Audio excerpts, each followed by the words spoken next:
ദൈവനാമത്തിന് മഹത്വമുണ്ടാകട്ടെ. പിന്നെയും ഒരാഴ്ചപ്പെട്ട ദൈവദിന പഠനവുമായിട്ട് നമുക്ക് ദൈവത്തിനെതിരായിരിക്കാൻ ദൈവം സഹായിച്ചതിനായി സ്തോത്രം ചെയ്യുന്നു. കഴിഞ്ഞ ആഴ്ചയിൽ നാം പഠിച്ചു നിർത്തിയത് നമ്മുടെ വ്യക്തി ജീവിതങ്ങളിൽ ദൈവസ്നേഹം, ഔദാര്യം, അതുപോലെ സേവനം എന്നീ വിഷയങ്ങൾ സാമൂഹ്യ തലത്തിലും നിയമത്തിന്റെ മുമ്പിലും എങ്ങനെ അനുഷ്ഠിക്കണം എന്നുള്ളതാണ്. നമ്മൾ ഇതുവരെ കണ്ട രണ്ട് സെറ്റുകൾ എന്ന് പറഞ്ഞാൽ നമ്മളുടെ ഉത്തരവാദിത്വം ദൈവഭക്തിയുള്ള ബന്ധം നമ്മൾ കണ്ടത്, ഒന്നാമത്തേത് നമ്മളുടെ കർത്താവുമായിട്ടുള്ള ബന്ധത്തെ നമ്മൾ ഊട്ടി ഉറപ്പിക്കണം. എങ്കിൽ മാത്രമേ നമ്മൾക്ക് കർത്താവിന്റെ ശുശ്രൂഷകൾ ചെയ്യുവാനായിട്ടുള്ള പ്രാപ്തി ഉണ്ടാകുകയുള്ളൂ. നമുക്ക് നല്ല കോൺഫിഡൻസ് ദൈവസന്നിധിയിൽ ഉണ്ടായിരിക്കണം. അതിനായി നമ്മൾ നമ്മളുടെ പ്രാർത്ഥനാ ജീവിതത്തെ, അതുപോലെ വചനധ്യാനത്തെ, വിശ്വാസത്തെയും പ്രത്യാശയും ഉറപ്പിക്കണം എന്നുള്ളത് ആദ്യമായിട്ട് കണ്ടു. അങ്ങനെ നമ്മെ തന്നെ ദൈവസന്നിധിയിൽ ഉറപ്പിക്കുമ്പോൾ കർത്താവ് നമ്മെ തൻ്റെ വേലയ്ക്കായിട്ട് ബലപ്പെടുത്തും.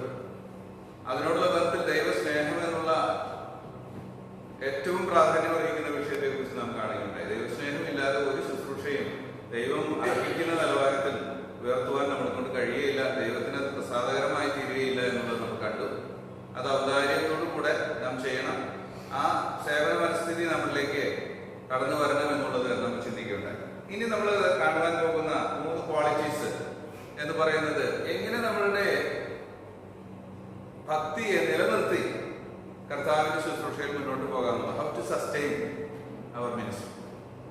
നമുക്കറിയാം, നല്ല തുടക്കം പലപ്പോഴും കാണാറുണ്ട്, പക്ഷേ ഒടുക്കം വളരെ മോശമാകാറുണ്ട്. ഇത് മിനിസ്ട്രികളിൽ സംഭവിക്കുന്ന ഒരു വലിയ വീഴ്ചയാണ്. നല്ല ലക്ഷ്യത്തോടു കൂടെ ആരംഭിക്കുന്ന ശുശ്രൂഷ, പക്ഷെ കുറച്ച് കഴിയുമ്പോൾ അതിന്റെ ലക്ഷ്യമൊക്കെ തെറ്റിപ്പോകും. ഞാൻ കഴിഞ്ഞ ദിവസം ഒരു വ്യക്തിയുമായിട്ട് സംസാരിച്ചപ്പോൾ താൻ എന്നോട് പങ്കുവെച്ച ഒരു വാർത്തയാണ്.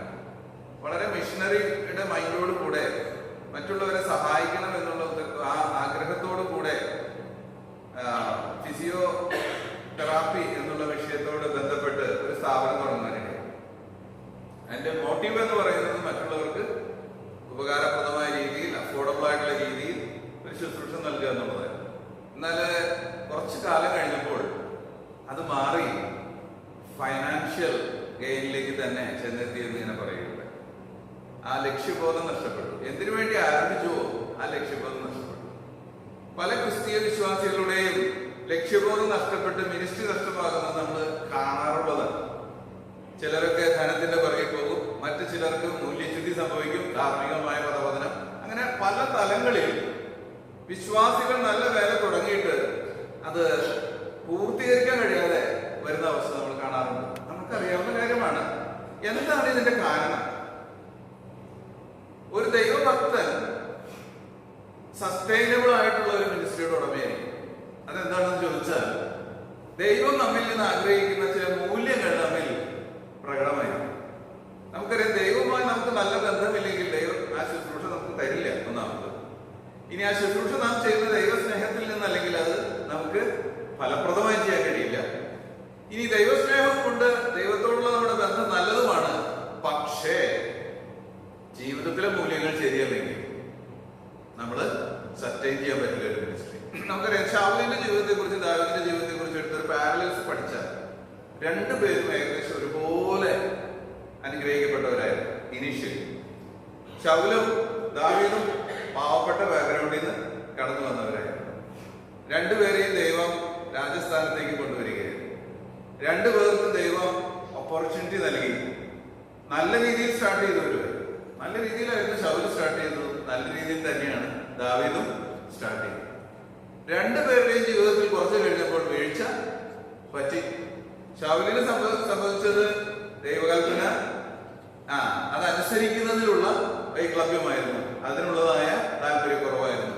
യാഗം കഴിക്കരുതെന്ന് പറഞ്ഞു അവൻ യാഗം കഴിച്ചു. അമാലേഖ്യരെ നശിപ്പിക്കണമെന്ന് പറഞ്ഞു അവൻ നശിപ്പിച്ചില്ല. ശപഥാർത്ഥം.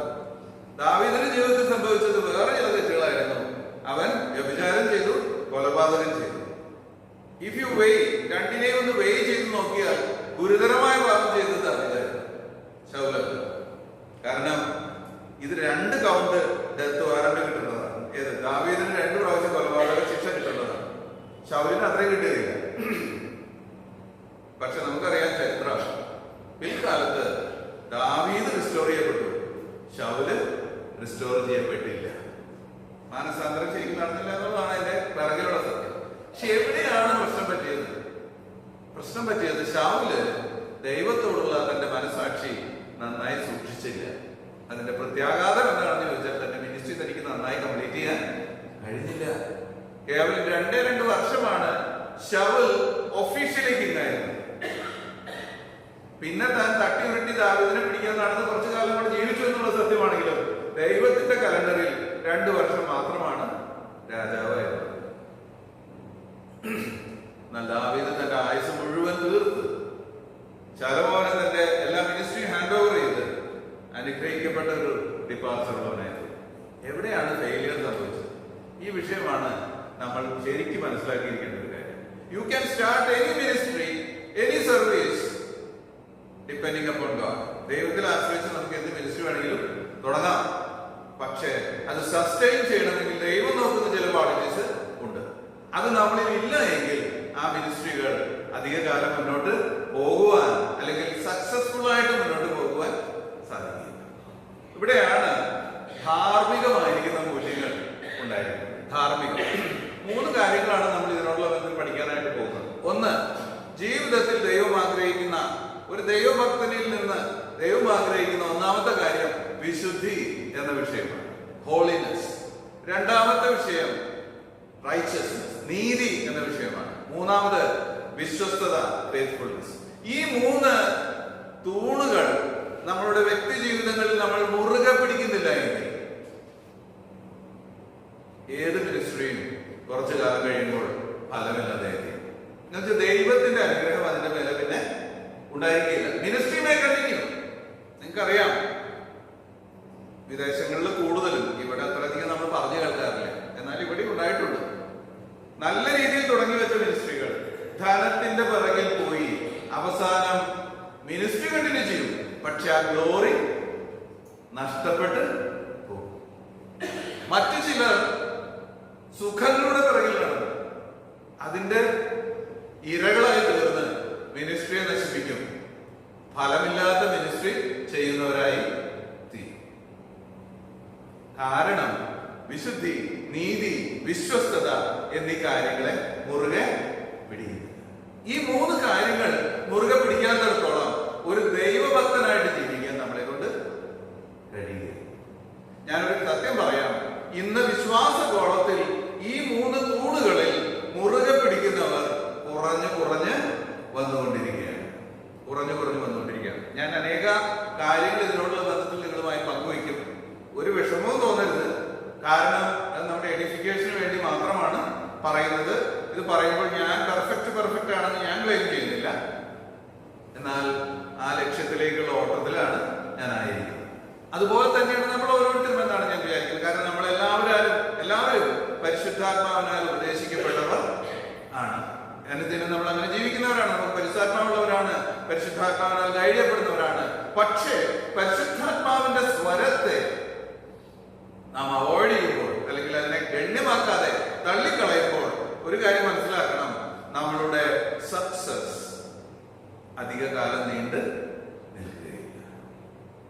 നമുക്ക് ആദ്യത്തെ വിഷയത്തിലേക്ക് കിടക്കാം. വ്യക്തിതലത്തിൽ എങ്ങനെ വിശുദ്ധി പാലിക്കാം എന്ന് നമുക്ക് നോക്കാം. ഇത് വളരെ ഇമ്പോർട്ടന്റ് ആയിട്ടുള്ള ഒരു മെസ്സേജ് ആണ്. കാരണം ഈ കാലഘട്ടം വിശുദ്ധിയോടെ ജീവിക്കുന്നതിന് വളരെ ബുദ്ധിമുട്ടുണ്ടാകുന്ന ഒരു കാലഘട്ടം. ഇത്രയധികം മ്ലേച്ഛത എക്സ്പോസ് ചെയ്യപ്പെട്ടിട്ടുള്ള ഒരു കാലഘട്ടം നമ്മളുടെ അറിവിലില്ല. അത്രമാത്രം എക്സ്പോസ്ഡ് ആണ്. പണ്ടും വഷളത്വമുണ്ട്, പക്ഷെ ഇന്ന് വഷളത്വം പരക്കെയാണ്. പരക്കെന്ന് പറഞ്ഞാൽ ഒരു എക്സ്പ്ലോഷനാണ്. എല്ലാവരുടെയും കരങ്ങളിൽ മ്ലേച്ഛതകളും വഷളത്വങ്ങളും എത്തുവാനുള്ള എല്ലാ ടെക്നോളജിയും ഇന്ന് ഉണ്ട്. ദൈവം പറയുന്നത് ലജ്ജയായതിൽ അവർക്ക് മാനം തോന്നുന്ന കാലഘട്ടം. ലജ്ജയായ കാര്യങ്ങൾ പണ്ട് ചെയ്തിരുന്നു. പണ്ട് കുടിക്കുന്നവൻ തലയിൽ തുണിയിട്ട് കിടന്ന കാര്യങ്ങൾ ചെയ്യുമായിരുന്നു. പക്ഷെ ഇന്ന് പരസ്യമായി അത് വലിയ സ്റ്റാറ്റസ് പോലെ ആയി തീർന്നിരിക്കുകയാണ്. ഒരു കാര്യം മാത്രമാണ് ഞാൻ പറഞ്ഞത്. ഇതുപോലെ അനവധി കാര്യങ്ങൾ സാമൂഹ്യമായിട്ട് നമുക്ക് കാണാനായിട്ട് സാധിക്കും. പതുക്കെ വിശ്വാസികളിലും ഇതിങ്ങനെ കടന്നു വരുന്നുണ്ട്. രഹസ്യമായി പലരും പലതരത്തിലുള്ള പാപങ്ങൾക്ക് അധീനരാണ്, മിണ്ടുന്നില്ല. എന്റെ പ്രിയമുള്ളവരെ, നമ്മളത് എത്ര മറച്ചു പിടിച്ചാലും കർത്താവിന് ഇതൊക്കെ നന്നായി അറിയാം. അവന്റെ കണ്ണിന് സകലവും നഗ്നവും മലർന്നതും. ആ വിശുദ്ധിയില്ലാത്ത അശുദ്ധമായ ജീവിതചര്യ നമ്മെ നാശത്തിലേക്ക് കൊണ്ടുപോകും, നമ്മളെ തോൽവിയിലേക്ക് കൊണ്ടുപോകും എന്നുള്ള തിരിച്ചറിവ് നമുക്ക് നന്നായിട്ടുണ്ടായിരിക്കണം. വിശുദ്ധി എന്ന് പറഞ്ഞാൽ അതിനൊരു ഡെഫിനിഷൻ കൊടുത്താൽ അത് ഇങ്ങനെയാണ്: ഒരുവൻ ദൈവവചന പ്രകാരം തന്റെ വാക്കുകൾ, തന്റെ ചിന്തകൾ, താൻ കാണുന്നത്, താൻ കേൾക്കുന്നത്, താൻ പ്രവർത്തിക്കുന്നത്, ഈ 5 തലങ്ങൾ അശുദ്ധമായ കാര്യങ്ങളിൽ നിന്ന്, ദൈവവചനം അശുദ്ധമെന്ന് വിളിച്ചിരിക്കുന്ന അശുദ്ധമായ കാര്യങ്ങളിൽ നിന്ന്, അൺഹോളി ഡീഡ്സ്, അതിൽ നിന്ന് മാറ്റി നിർത്തി നിർമ്മലമെന്ന് ദൈവവചനം പറഞ്ഞിരിക്കുന്നതും പ്യൂർ, നിഷ്കളങ്കമെന്ന് ദൈവം പറഞ്ഞിരിക്കുന്നതുമായ കാര്യങ്ങളിലേക്ക് നമ്മെ യോജിപ്പിക്കുന്നതിനെയാണ് ഹോളിനെസ് എന്നുള്ളതുകൊണ്ട് ദൈവം ഉദ്ദേശിക്കുന്നത്. ഈ ലോകം മ്ലേച്ഛമാണ്. ഈ ലോകത്തിൽ മാലിന്യങ്ങളുണ്ട്, അശുദ്ധിയുണ്ട്. അതിന്റെ മധ്യമൊക്കെ തന്നെയാണ് നമ്മൾ ജീവിക്കുന്നത്. പക്ഷേ അത് മനസ്സിലാക്കി ദൈവത്തിന്റെ വിശുദ്ധിക്ക് തക്കവണ്ണം നമ്മെ തന്നെ വേർതിരിക്കുന്നത്, മാറ്റുന്നത്, അതാണ് വിശുദ്ധീകരണം എന്ന് പറയുന്നത്. അതാണ് ഹോളിനെസ് എന്നുള്ളതുകൊണ്ട് ദൈവം ഉദ്ദേശിക്കുന്നത്. നമ്മൾ തെസ്സലോനിക്ക ലേഖനം അതിന്റെ 4:7 ഇങ്ങനെ വായിക്കുന്നുണ്ട്: ദൈവം നമ്മെ അശുദ്ധിക്കല്ല വിശുദ്ധീകരണത്തിന് അത്രേ വിളിച്ചത്. അതിൽ നിന്നൊരു രഹസ്യം മനസ്സിലാക്കാനായിട്ടുള്ളത്, ദൈവത്തിന് അറിയാം നമ്മളിൽ അശുദ്ധി ഉണ്ട്. നമ്മൾ ആരും വിചാരിക്കരുത് നമ്മൾ പെർഫെക്റ്റ് ആണെന്ന്. ഇല്ലേ ഇല്ല. നമ്മൾ യെശയ്യാവിന്റെ പ്രവചന പുസ്തകത്തിൽ വായിക്കുന്നുണ്ട്, യെശയ്യാവ് ദൈവത്തിന്റെ ഗ്ലോറി കാണുന്നത് വരെ അല്പമൊക്കെ വിശുദ്ധനാണെന്നാണ് ധരിച്ചിരുന്നത്. പക്ഷെ യഹോവയുടെ മഹത്വം കണ്ടപ്പോൾ താൻ പറയുന്ന വാക്കുകൾ, അയ്യോ ഞാൻ ശുദ്ധിയില്ലാത്ത മനുഷ്യൻ, ശുദ്ധിയില്ലാത്ത അധരങ്ങളുള്ള മനുഷ്യൻ, ശുദ്ധിയില്ലാത്ത മനുഷ്യരുടെ ഇടയിൽ ഞാൻ താമസിക്കുന്നു. ആ തിരിച്ചറിവ് നമുക്ക് വേണം. നമ്മൾ ആരും ദൈവത്തിന്റെ വിശുദ്ധിയുടെ മുമ്പിൽ ഒന്നുമല്ല. പക്ഷേ ഈ പരിശുദ്ധനായ ദൈവം ഒരു തീരുമാനമെടുത്തു. എന്താണ്? ഈ അശുദ്ധിയുള്ള മനുഷ്യരെ വിളിച്ച് അവരെ വിശുദ്ധരാക്കി തീർക്കണം. ആ പ്രക്രിയയിലാണ് ദൈവം ഇന്ന് നമ്മെ. അതാണ് ദൈവം ചെയ്തുകൊണ്ടിരിക്കുന്നത്. അതിനോട് നമ്മൾ സഹകരിച്ച് നമ്മളെ തന്നെ അശുദ്ധമായതിൽ നിന്ന് വേർതിരിച്ച് ദൈവത്തിന് വിശുദ്ധവും നിഷ്കളങ്കവുമായ നിർമ്മലമായ കാര്യങ്ങളിലേക്ക് നമ്മെ ചേർക്കുക എന്നുള്ളതാണ് നമ്മളുടെ ഉത്തരവാദിത്വം. അതാണ് നമ്മൾ അവിടെ വായിക്കുന്നതിന്റെ അർത്ഥം. ദൈവം നമ്മെ അശുദ്ധിക്കല്ല, വിശുദ്ധീകരണത്തിന് അത്രേ വിളിച്ചത്. The very purpose of our call is to sanctify us. നമ്മളെ വിശുദ്ധീകരിക്കുക എന്നുള്ളതാണ് ദൈവത്തിന്റെ വിളിയുടെ പ്രാഥമിക ലക്ഷ്യം, ഒന്നാമത്തെ ലക്ഷ്യം, പ്രൈമറി ഗോൾ. അതുകൊണ്ട് തന്നെ വിശുദ്ധി എന്ന് പറയുന്നത് നമ്മുടെ ജീവിതത്തിലെ അൾട്ടിമേറ്റ് ഗോൾ ആയിരിക്കണം. എന്ന് പറഞ്ഞാൽ ഒരു ദൈവഭക്തനിൽ അശുദ്ധി കടന്നു വരാൻ അനുവദിക്കരുത്. വേലി കെട്ടി നമ്മൾ സൂക്ഷിക്കണം. ഞാനത് പറയുന്നത് വളരെ ശ്രദ്ധിക്കുക. പ്രത്യേകിച്ച് മീഡിയകളും അതുപോലെ മറ്റു പല കാര്യങ്ങളും ഹാൻഡിൽ ചെയ്യുന്നവരാ നമ്മൾ വേലി കെട്ടി സൂക്ഷിക്കണം. നമ്മളെ തന്നെ അശുദ്ധമായതിലേക്ക് നമ്മുടെ കണ്ണുകൾ പോകാൻ അനുവദിക്കരുത്. അശുദ്ധ ചിന്തകൾ നമ്മുടെ ചിന്താമണ്ഡലത്തിലേക്ക് കടന്നു വരുമ്പോൾ അവയെ നാം നീക്കിക്കളയണം. കൂടെ നമ്മുടെ വായിൽ നിന്ന് അശുദ്ധമായ വാക്കുകൾ വരാതിരിക്കണം. നമ്മളുടെ പ്രവൃത്തികൾ അശുദ്ധി ഇല്ലാത്തതായിരിക്കണം. ആ രീതിയിൽ നമ്മളെ തന്നെ നാം വിശുദ്ധീകരിക്കുമ്പോൾ ദൈവത്തിന്റെ ലക്ഷ്യമാണ് നാം നിറവേറ്റുന്നത്. വിശുദ്ധീകരണം എന്ന് പറയുന്നത് നമ്മുടെ ജീവിതത്തിൽ നാം രക്ഷിക്കപ്പെടുന്ന നാളിൽ ആരംഭിക്കുന്നതും മരണ ദിവസം വരെയും തുടരുന്നതും ആയ പ്രക്രിയയാണ്. ഈ വിശുദ്ധീകരണം എന്ന് പറയുന്ന പ്രക്രിയയിൽ നമ്മൾ സഹകരിക്കാത്തിടത്തോളം ദൈവത്തിന് പ്രത്യേകിച്ച് അധികമായിട്ടൊന്നും ചെയ്യാൻ കഴിയുകയില്ല. ഞാൻ ഈ പറയുന്നത് നിങ്ങൾക്ക് മനസ്സിലായി ഞാൻ നമ്മൾ വീണ്ടെടുക്കപ്പെടുന്നത് ദൈവത്തിന്റെ പ്രവൃത്തിയാണ്. കാരണം ദൈവം നമുക്ക് കൃപ നൽകുന്നു വിശ്വസിക്കുവാൻ, ദൈവപുത്രനെ കുറിച്ചുള്ള വെളിച്ചം നമുക്ക് നൽകുന്നു. അങ്ങനെ നമ്മൾ വിശ്വസിക്കുന്നത് ദൈവത്തിന്റെ ദാനമാണ്. രക്ഷ എന്നത് ദൈവത്തിന്റെ ദാനമാണ്. തേജസ്കരണം എന്ന് പറയുന്നതും ദൈവത്തിന്റെ ദാനമാണ്. അതിനകത്ത് നമുക്കൊന്നും ചെയ്യാനില്ല, നാം തേജസ്കരിക്കപ്പെടുന്നു. പക്ഷെ വിശുദ്ധീകരണം എന്ന് പറയുന്നത് നമ്മളുടെ ഉത്തരവാദിത്വത്തിൽ നടക്കേണ്ടുന്ന കാര്യമാണ്. Unless we undertake this responsibility, we cannot be sanctified എന്നുള്ള തിരിച്ചറിവ് നമുക്കുണ്ടായിരിക്കണം. ഈ ഉത്തരവാദിത്വം നമ്മളെ ഏറ്റെടുക്കണം. അതാണ് നമ്മൾ വായിച്ച വാക്കിന്റെ അർത്ഥം. നിങ്ങളുടെ വിളിയുടെ ഉദ്ദേശം നിങ്ങളുടെ ശുദ്ധീകരണമാണ്. ഈ പാപം നിറഞ്ഞ ലോകത്തിൽ നിന്ന് വീണ്ടെടുക്കപ്പെട്ട പാപികളായ നമ്മൾ പാപത്തെ ഉപേക്ഷിച്ച് മനഃപൂർവ്വം വില്ലിങ്ങിലി കർത്താവിന്റെ വിശുദ്ധിയെ സ്വീകരിക്കണം. എന്ന് പറഞ്ഞാൽ അശുദ്ധമായതിനെ നാം റിജക്ട് ചെയ്യണം, പർപ്പസ്ഫുള്ളി. അതാണ് ദൈവം നമ്മിൽ നിന്ന് ആഗ്രഹിക്കുന്ന കാര്യം. മറ്റൊരു വാക്യം നമുക്ക് വായിക്കാം. അപ്പോസ്തലപ്രവൃത്തി 2:28.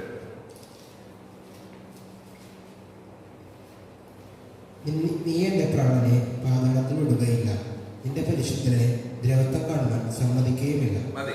ഇത് കർത്താവായ യേശുക്രിസ്തുവിനെ കുറിച്ച് പറഞ്ഞിരിക്കുന്ന ഒരു പ്രസ്താവനയാണ്. നിന്റെ പരിശുദ്ധനെ ദ്രവത്വം കാണുവാൻ സമ്മതിക്കുന്നില്ല. കർത്താവായ യേശുക്രിസ്തുവാണ് ഈ ഭൂമിയിൽ ജീവിച്ച ഏറ്റവും വിശുദ്ധനായ വ്യക്തി. അപ്പൊ നമ്മൾക്ക് തോന്നും കർത്താവ് ദൈവപുത്രനല്ലേ, അതുകൊണ്ട് താൻ വിശുദ്ധനല്ലേ. അതല്ല ഇവിടുത്തെ കോണ്ടെക്സ്റ്റും നമ്മൾ മനസ്സിലാക്കേണ്ടത്. കർത്താവ് ദൈവപുത്രനാണെന്നുള്ളതുകൊണ്ട് താൻ വിശുദ്ധനാണ്. എന്നാൽ താൻ പരിശുദ്ധൻ എന്നിവിടെ പറഞ്ഞിരിക്കുന്നത് ഈ ഭൂമിയിൽ താൻ ജീവിച്ച ജീവിതത്തെ കാണിക്കാൻ വേണ്ടി തന്നെയാണ്. പരിശുദ്ധദാസൻ, ആ പദങ്ങളൊക്കെ കർത്താവിന് കൊടുത്തിട്ടുള്ളത്. എന്ന് പറഞ്ഞാൽ നമ്മുടെ കർത്താവ് ഈ ഭൂമിയിലായിരുന്നപ്പോൾ തന്നെ തന്നെ വിശുദ്ധീകരിച്ച് സൂക്ഷിച്ചിരുന്നു. അതിനുള്ളൊരു എഫർട്ട് കർത്താവിന്റെ ഭാഗത്തു നിന്നും ധാരാളം ഉണ്ടായിരുന്നു. നിങ്ങൾക്കറിയാമല്ലോ, കർത്താവ് ജീവിച്ചിരുന്ന ജഡത്തിൽ തന്നെ ദ്വേഷിക്കുകയും തന്നെ പരിഹസിക്കുകയും തന്നെ ബുള്ളി ചെയ്യുന്ന രീതിയിലുള്ള എല്ലാവരും ഉണ്ടായിരുന്നു. എന്നാൽ ഒരിക്കൽ പോലും കർത്താവ് നമ്മളൊക്കെ പ്രതികരിക്കുന്ന പോലെ പ്രതികരിച്ചിട്ടില്ല. തനിക്ക് കുറച്ചുകൂടെ നമ്മളെക്കാൾ നന്നായി പ്രതികരിക്കാൻ കഴിയും, കാരണം താൻ വിശുദ്ധനാണ്. എന്നാൽ താൻ ഒരിക്കലും അങ്ങനെ ചെയ്തിട്ടില്ല. താൻ നാവ് കൊണ്ട് പാപം ചെയ്തിട്ടില്ല, തന്റെ ചിന്തകളിൽ താൻ പാപം സൂക്ഷിച്ചിട്ടില്ല. താൻ പാപമില്ലാത്ത പരിശുദ്ധനാണ്. തന്റെ പ്രവൃത്തികളിലൊക്കെ അത് പ്രകടമായിരുന്നു. താൻ ഒരിക്കൽ പോലും പാപത്തിന്റെ ചിന്തകൾക്ക് വശംവദനായിരുന്നില്ല. തനിക്ക് പാപം ചെയ്യാൻ കഴിയുകയുമില്ലായിരുന്നു. തന്റെ വിശുദ്ധിയെ താൻ എപ്പോഴും തന്റെ പ്രവൃത്തികളിൽ സൂക്ഷിച്ചിരുന്നു. അതുകൊണ്ട് ദൈവവചനം പറയാണ്, അവൻ പരിശുദ്ധനാണ്. ഈ കർത്താവാണ് നമ്മുടെ മാതൃക. ഞാൻ ഇത് പറയുമ്പോൾ ഞാൻ ഒരു കാര്യം മറക്കുന്നില്ല, കർത്താവിൽ പാപം ഉണ്ടായിരുന്നില്ല, നമ്മളിൽ പാപം ഉണ്ട്. ആ വ്യത്യാസം അറിഞ്ഞുകൊണ്ട് തന്നെ ഞാൻ പറയുന്നത്. പക്ഷേ നമ്മൾ ആദ്യം പഠിച്ചു തുടങ്ങിയപ്പോൾ ഒരു കാര്യം ഓർമ്മയിൽ വരുമായിരിക്കും. എന്താണ്? സ്വപുത്രന്റെ ആത്മാവിനെയാണ് നമുക്ക് തന്നിരിക്കുന്നത്. അതുകൊണ്ട് സ്വപുത്രൻ എന്ന് പറഞ്ഞാൽ ദൈവപുത്രൻ എങ്ങനെ പാപത്തെ കണ്ടുവോ, അശുദ്ധിയെ കണ്ടുവോ, അതുപോലെ കാണാനുള്ള കഴിവ് നമുക്ക് ഉണ്ട്. പാപത്തോട് പ്രാണത്യാഗത്തോളം എതിർത്ത് നിൽക്കാനായിട്ടുള്ള കഴിവ് നമുക്ക് ദൈവം തന്നിട്ടുണ്ട്. പക്ഷെ നമ്മളത് യൂസ് ചെയ്യണം മനഃപൂർവ്വം, വെല്ലുവിളി. അതാണ് ദൈവം നമ്മിൽ ആഗ്രഹിക്കുന്നത്. അപ്പൊ നമ്മുടെ ജീവിതത്തിൽ എപ്പോഴെങ്കിലും അശുദ്ധം എന്ന് ദൈവവചനം പറഞ്ഞിരിക്കുന്ന കാര്യങ്ങൾ കടന്നു വരാൻ സാധ്യതയുള്ളപ്പോൾ പുത്രനായ യേശുക്രിസ്തുവിലേക്ക് നോക്കിയിട്ട് നമ്മൾ അതിനെ റിജക്ട് ചെയ്യണം. അങ്ങനെ റിജക്ട് ചെയ്യുമ്പോഴാണ് വിശുദ്ധീകരണം നമ്മിൽ സംഭവിക്കാനായിട്ടിടയാണ്. ഇപ്പോൾ കർത്താവാണ് നമുക്കുള്ള ഏറ്റവും വലിയ മാതൃക എന്ന് നമുക്ക് കാണുവാനായിട്ട് സാധിക്കും. അതുകൊണ്ട് പ്രായോഗികമായി ദൈവഭക്തിയോടെ ജീവിക്കുവാൻ നമ്മൾ ആഗ്രഹിക്കുന്നുവെങ്കിൽ ഒന്നാമത് സെറ്ററൈറ്റ് ചെയ്യേണ്ട ഏരിയ എന്ന് പറയുന്നത് വിശുദ്ധിയോടുകൂടെ ജീവിക്കാൻ ശ്രമിക്കുക എന്നുള്ളതാണ്. നമ്മുടെ ജീവിതത്തിൽ നാനാവിധത്തിലുള്ള പരിശോധനകൾ അനുദിനമുണ്ടാകും. ജോലി ചെയ്യുന്നവർക്ക് ജോലി സ്ഥലത്ത്, സമൂഹത്തിൽ ഇടപെടുന്നവർക്ക് സാമൂഹ്യ സ്ഥലത്ത്, വ്യക്തി ജീവിതത്തില്, കുടുംബ ജീവിതത്തില്, സഭാ ജീവിതത്തിലൊക്കെ ഈ പരീക്ഷകൾ കടന്നു വരും. പക്ഷെ വ്യക്തിപരമായിട്ട് നമ്മൾ ഒരു നിർണയമുള്ളവരായിരിക്കണം. ആ നിർണയം എന്താണെന്ന് ചോദിച്ചാൽ, ഞാൻ അശുദ്ധമായതൊന്നും ചെയ്യുകയില്ല. ഞാൻ എന്നെ തന്നെ വിശുദ്ധിയിൽ സൂക്ഷിക്കും. ഈ ഒരു നിർണയം നമ്മുടെ ജീവിതത്തിൽ നിശ്ചയമായിട്ടും ഉണ്ടായിരിക്കണം. അങ്ങനെ നാം തീരുമാനിക്കുന്നുവെങ്കിൽ ദൈവം നമ്മെ കൃപയോടുകൂടെ ഭൂമിയിൽ വഴി. നമുക്ക് ചില വാക്യങ്ങൾ, ചില മേഖലകളെ ബന്ധപ്പെട്ട് ചിന്തിക്കാം. എഫെസ്യർ 5:4. അങ്ങനെ അവദൂഷന്മാർക്ക് ഉചിതം ചീത്തത്തരം, പൊട്ടച്ചൊൽ, കളിവാക്ക്, ഇങ്ങനെ ചേർച്ചയില്ലാത്തവ ഒന്നും അരുത്. സ്തോത്രം അത്രേ വേണ്ടത്. ഇത് നമ്മുടെ സംസാര രീതികളെ ക്രമീകരിക്കാൻ വേണ്ടിയിട്ടുള്ളതാണ്. ഞാൻ ചില എക്സാമ്പിൾസ് എടുത്ത് തരുന്നതേ ഉള്ളൂ. നിങ്ങൾ എല്ലാവരും വചനത്തിൽ നിപുണന്മാരാണ്. എന്നാൽ ഞാനൊന്ന് ഹൈലൈറ്റ് ചെയ്ത് പോവുകയാണ്. നമ്മുടെ വാക്കുകളെ സൂക്ഷിക്കുക. സാധാരണ തെറ്റിപ്പോകുന്ന ഒരു ഏരിയയാണ്. എന്തൊക്കെയാണ്? ചീത്തത്തരം, പൊട്ടച്ചൊല്ല്, കളിവാക്ക്. അറിഞ്ഞോ അറിയാതെയോ പലപ്പോഴും നമ്മളിൽ സംഭവിക്കുന്ന ഒരു തെറ്റ്. പ്രത്യേകിച്ച് രാഷ്ട്രീയം പറയാൻ തുടങ്ങിക്കഴിഞ്ഞാൽ പിന്നെ ബഹുമാനമൊക്കെ പോക്കറ്റിലായി. നമ്മുടെ മുഖ്യമന്ത്രിയെ നല്ല വിളിക്കുക, പിന്നെ മറ്റു പല പേരുകളാണ് വിളിക്കുക. ഇതൊക്കെ നമ്മൾ കാണുന്നതാണ്. ദൈവമക്കളായിരിക്കും നമ്മൾ അങ്ങനെ ആയിരിക്കരുത്. നമ്മുടെ വാക്കുകളെ നമ്മൾ ക്രമീകരിക്കണം. കളിവാക്കുകൾ പറയരുത്, പ്രാങ്കിങ് അങ്ങനെയുള്ള പരിപാടികളൊന്നും വേണ്ട. മറ്റുള്ളവരെ പറ്റിക്കാനായിട്ടുള്ള വാക്കുകൾ. ഞാൻ തമാശ പറഞ്ഞതാ. പ്രിയമുള്ളവരെ, തമാശയായിട്ടിരിക്കട്ടെ, പക്ഷെ കളിവാക്കുകളെ ഉപയോഗിക്കരുത്. ദൈവവചനം അതിനെ വേണ്ട എന്ന് പറഞ്ഞിരിക്കുകയാണ്. ചീത്തത്തരം, മറ്റുള്ളവരെ കുറിച്ച് ദോഷമായത്, പൊട്ടച്ചൊല്ല്, കളിവാക്ക് ഉപേക്ഷിക്കണം. ഈ കാര്യങ്ങൾ. അടുത്തത് ഒരു വാക്യം വായിക്കും. 2 കൊരിന്ത്യർ 7:1. 1 തിമോഥെയോസ് 5:2.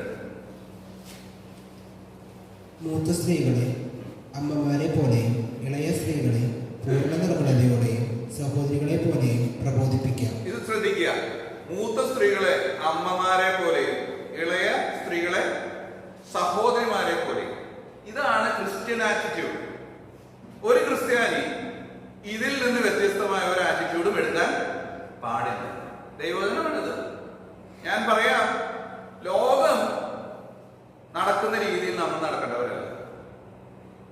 ലോകം ഇന്ന് പല രീതിയിലുള്ളതായ ഈ പ്രേമ പരിപാടി എന്നൊക്കെ പറഞ്ഞ് ഇങ്ങനെ നടക്കുന്നുണ്ട്, പലതും ചെയ്യുന്നുണ്ട്. നമ്മൾ അങ്ങനെ ജീവിക്കേണ്ടവരല്ല. നമുക്ക് 2 കൂട്ടരേ ഉള്ളൂ ദൈവസഭയിൽ. അമ്മമാരും ഉണ്ട്, സഹോദരിമാരും ഉണ്ട്. അപ്പുറത്തും ഇല്ല, ഇപ്പുറത്തും ഇല്ല. ഞാൻ വളരെ വ്യക്തമായിട്ട് പറയാം. അതിന്റെ അപ്പുറത്തുമില്ല, ഇപ്പുറത്തുമില്ല. 2 കൂട്ടര്, അമ്മമാരും സഹോദരിമാരും. തിരിച്ചു അപ്പന്മാരും സഹോദരന്മാരും. അതിനപ്പുറത്തും ഇല്ല, ഇപ്പുറത്തും ഇല്ല. അതെന്താണെന്ന് ചോദിച്ചാൽ അതിനപ്പുറത്തുള്ള സകല ചിന്തകളും ദൈവികം അല്ല. അത് മാനുഷികമാണ്, ജഡികമാണ്, പലപ്പോഴും പൈശാചികവും. ഇത് നമുക്കുള്ളതല്ല. ഞാൻ അതെന്തുകൊണ്ട് അങ്ങനെ പറയാൻ കാരണം, ഇത്ര സ്ട്രെസ് ചെയ്യണേ സഹോദരാന്ന് ചോദിച്ചാൽ, വിശ്വാസ കുടുംബം ജീവിക്കുന്നത് ഒരു ട്രസ്റ്റിന്റെ അടിസ്ഥാനത്തിലാണ്. ഞാൻ പറഞ്ഞ മനസ്സിലായോ? നമ്മൾ തമ്മിലുള്ള ഒരു വിശ്വാസത്തിന്റെ അടിസ്ഥാനത്തിലാണ് വിശ്വാസകുലം ജീവിക്കുന്നത്. നമ്മൾ പലപ്പോഴും വളരെ ക്ലോസ് ആയിട്ട് മിങ്കിൾ ചെയ്യുന്നവരാണ്. ഞാൻ പണ്ട് കത്തോലിക്കനായിരുന്നു. ഒരു പള്ളിയിൽ പോകുന്ന പോലെയല്ല ദൈവസഭ. നിങ്ങൾ ആരെങ്കിലും അങ്ങനെ ഉണ്ടായിരുന്നവരുണ്ടെങ്കിൽ മനസ്സിലാവും. പള്ളിയിൽ പോകുന്നവരവിടെ വലിയ കാര്യമൊന്നുമില്ല. ഞങ്ങൾ പോകുന്നു, കുർബാന കാണുന്നു. കുർബാന തീർന്നു കഴിയുമ്പോൾ ഞങ്ങളുടെ വീട്ടിലേക്ക് പോകും. വേറെ കൂട്ടായ്മയൊന്നുമില്ല അവിടെ. പറഞ്ഞ മനസ്സിലായല്ലോ? നമ്മൾ പിന്നെ ഒരു പബ്ലിക് മീറ്റിങ്ങിന് എവിടെയെങ്കിലും പോയാൽ അവിടെ നമ്മൾ പോകുന്ന നമ്മുടെ കാര്യം നടക്കുമ്പോൾ തിരിച്ചിട്ട് വരുന്നു. അങ്ങനെയല്ല ദൈവസഭ. ദൈവസഭ എന്ന് പറയുന്നത് ഒരു കുടുംബമാണ്. നമ്മൾ തമ്മിലുള്ളത് സ്നേഹബന്ധമാണ്, ക്രിസ്തുവിലുള്ള സ്നേഹബന്ധം. ഈ സ്നേഹബന്ധത്തെ വഞ്ചിക്കുവാൻ എളുപ്പത്തിൽ സാധ്യത. പറഞ്ഞ മനസ്സിലായോ? ഈ സ്നേഹബന്ധത്തെ വഞ്ചിക്കുവാൻ എളുപ്പത്തിൽ സാധ്യമാണ്. നിങ്ങൾ ഈ തെസ്സലോനിക്കയിലെ 4 അധ്യായം മൊത്തം പഠിച്ചു കഴിഞ്ഞതിന്റെ കോണ്ടെക്സ്റ്റ് മനസ്സിലാവും. ഓരോരുത്തർ താന്റെ പാത്രത്തെ നോക്കിക്കൊള്ളട്ടെ, ആരും ഇക്കാര്യത്തിൽ സഹോദരനെ ചതിക്കുകയും അതിക്രമിക്കുകയും ചെയ്യരുത്. ഈ പദങ്ങളൊക്കെ പറഞ്ഞിരിക്കുന്നതിന്റെ കോണ്ടെക്സ്റ്റിലേക്ക് മനസ്സിലാക്കണം. ഈ ക്ലോസ് ആയിട്ടുള്ള റിലേഷനിൽ അന്യോന്യമുള്ള വിശ്വാസത്തിൽ ജീവിക്കുന്ന വിശ്വാസ കുടുംബമാണ് ദൈവസഭ. ഇതിന്റെ മധ്യേ ഒരുത്തരം ദോഷം ചെയ്യണമെങ്കിൽ അവനത് എളുപ്പം ചെയ്യാം. പള്ളിയിൽ പോയാൽ കാര്യം നടക്കില്ല, സോഷ്യൽ മീറ്റിങ്ങിന് പോയാൽ അത് നടക്കില്ല. കാരണം അവിടെയുള്ള ബന്ധമൊക്കെ അത്ര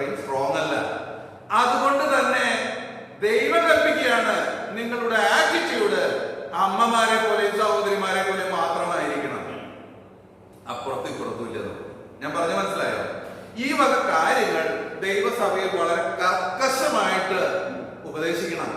കാരണം അല്ല എങ്കിൽ അശുദ്ധമായ ബന്ധങ്ങളിലേക്ക് അത് നയിക്കും. വിവാഹത്തിനൊക്കെ പ്രായമാകുമ്പോ കർത്താവ് കൃത്യമായിട്ട് വ്യക്തികളെ കാണിച്ചു തരും. അതുവരെ ക്ഷമയോടെ കാത്തിരിക്കുവാനും, ലോകം കാണിക്കുന്നത് പോലെ എനിക്കൊരു ലവർ വേണം, എനിക്കൊരു ബോയ് ഫ്രണ്ട് വേണം, ഗേൾ ഫ്രണ്ട് വേണം, ഇങ്ങനെയുള്ള ചിന്തകളൊന്നും ദൈവസഭയിലില്ല. കാരണം ദൈവം നമ്മെ വിളിച്ചിരിക്കുന്നത് അശുദ്ധിക്കല്ല, പിന്നെയോ വിശുദ്ധീകരണം. ഞാൻ പറഞ്ഞത് നിങ്ങൾക്ക് മനസ്സിലായി എന്ന് ഞാൻ കരുതുക. ദൈവസഭയിൽ ഇങ്ങനെയുള്ള കാര്യങ്ങൾ എന്റർടൈൻ ചെയ്യരുത്. ഇങ്ങനെയുള്ള കാര്യങ്ങൾ നമുക്കുള്ളതല്ല. അതൊക്കെ ജഡത്തിന്റെ മോഹങ്ങളിൽ നിന്നുണ്ടാകുന്ന വിവേകമില്ലാത്ത പ്രവർത്തികൾ ആണ്. ദൈവം നിനക്ക് കരുതിയിരിക്കുന്ന തുണയെ നീയല്ല കണ്ടുപിടിക്കേണ്ടത്. അതാരാ തരേണ്ടത്? ദൈവമാണ് തരേണ്ടത്.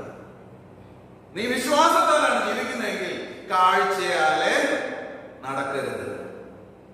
പറഞ്ഞു മനസ്സിലായല്ലോ? നീ വിശ്വാസത്താലാണ് ജീവിക്കാൻ വിളിക്കപ്പെട്ടിരിക്കുന്നെങ്കിൽ കാഴ്ചയാലെ നടക്കരുത്. നിന്റെ കണ്ണിന് തോന്നുന്നതല്ല ദൈവഹിതം. നീ വിശ്വാസത്താലെ ദൈവം നിനക്ക് കാണിച്ചു തരുമ്പോഴാണ് മനസ്സിലാക്കുന്നത്. ഞാൻ പറഞ്ഞ എന്റെ ആശയം മനസ്സിലായല്ലോ? ഇങ്ങനെയുള്ള ബന്ധങ്ങൾ നമുക്ക് പാടില്ല. ദൈവസഭകൾ അങ്ങനെയുള്ള ഇടങ്ങളല്ല, അത് വിശുദ്ധമായ ഇടമാണ്. ഞാൻ അത്രയും പറഞ്ഞ ആ വിഷയത്തിൽ മുന്നോട്ട് പോവുകയാണ്. മറ്റൊരു വാക്യം വായിക്കാം. 2 കൊരിന്ത്യർ 7.